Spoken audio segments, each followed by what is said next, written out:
Newsmaker Sunday with Fox 10's John Hook. Thanks for joining us on Newsmaker Sunday. I rarely ask you to stay tuned over the next half hour, but you're going to hear a voice that has been sorely lacking in all of this discussion about Islamic extremism. Dr. Zuhdi Jasser is a president of the American Islamic Forum for Democracy.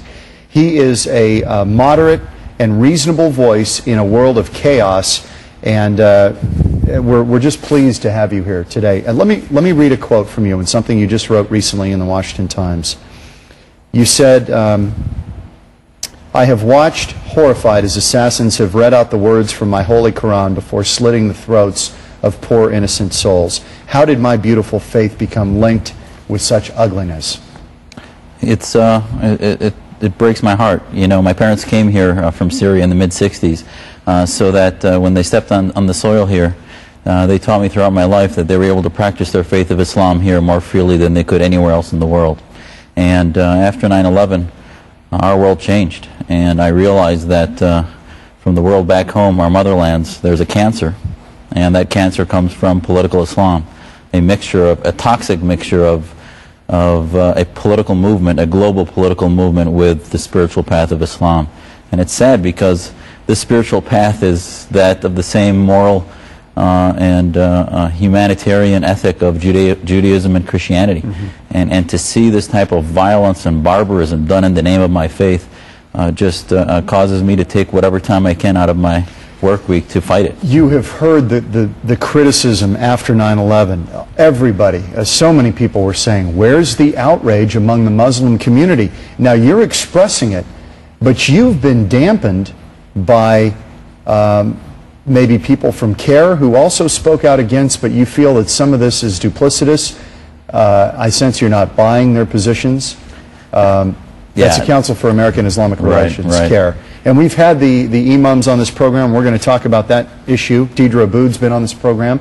Very nice, pleasant people, but you say?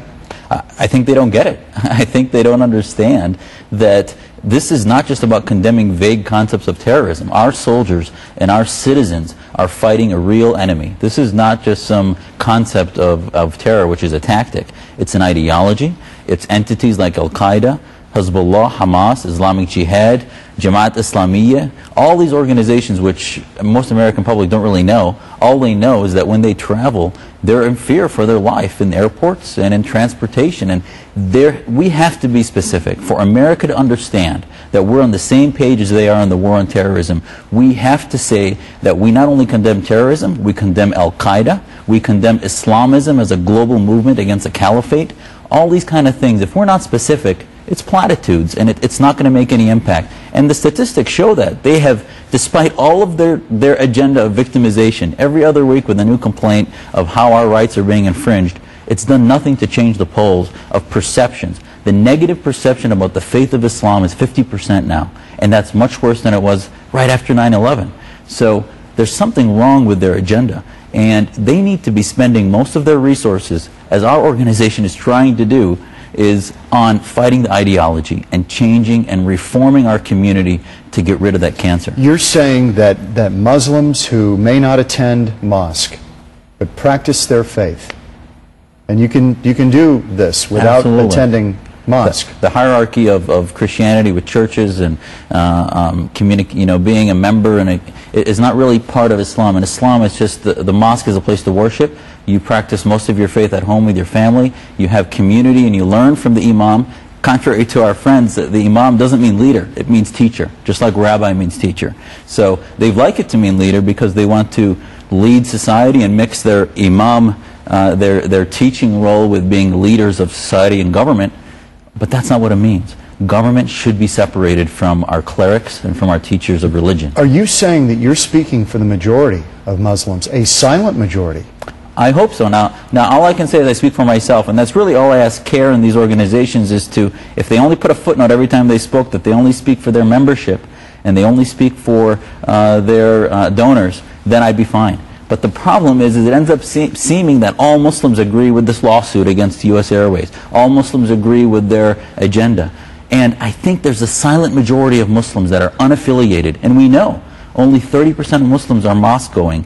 We know that only 3 to 5% are actually politically active in these Islamist organizations. So as a result, we have to start to say, you know what? Christian Reformation from Europe happened from the business community finally waking up to fight theocracy. And I think in the Islamic community, finally, over the next few years, what we're trying to do is wake up the business community that is faithful. Let's get to the imam suit for a minute. As you're aware, 6 Muslim scholars pulled from a U.S. Airways flight in Minneapolis last November. They filed a 39-page lawsuit against a Valley-based airline, among others. The men were pulled from the flight after some passengers feared for their safety. The 6 Muslim scholars were praying on the concourse before boarding the plane. There were some irregular activities once they boarded the plane, although they deny that. 5 of these gentlemen are from the Valley. So this is local, but it has national implications. It's not clear how much money the group is suing for. Do you believe, Dr. Jasser, that this was a staged event to get exactly the reaction they got? I have no idea. I mean, their intentions of what they did from an Islamic perspective is between them and God. Intention is a big part of our faith. But I will tell you that for somebody to compare them to a priest or a rabbi, imagine a priest who is discriminated against walking off an airplane and then all of a sudden grabbing a camera and telling the camera to videotape them as they yelled at the ticket counter lady. I mean, there was some other agenda here, which was to sort of push the buttons of the political correctness of America, and they certainly did that. They certainly then said, you know what, we may have a lawsuit here, and they threatened. And to me, you know, I don't remember Martin Luther King using his acts of worship as intimidation. And, you know, this was not about prayer.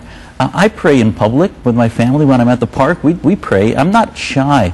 You know, some of them have said that, oh, Dr. Jasser is doing this because he doesn't want, he's embarrassed of his faith. I used to pray on my Navy ship, and everybody knew that I was Muslim and I was active and a practitioner. The issue here is nobody told them anything at the gate when they prayed. It had to do with their behavior on the airplane, number one. Number two, you have to exert some prudence when you're in an open society like America. You know, in my medical office, I don't pray in my waiting room. I pray in my back office. So there's some prudence in that you don't push your acts of worship and your daily activities of your own personal faith upon other people, because we have such a tolerant society.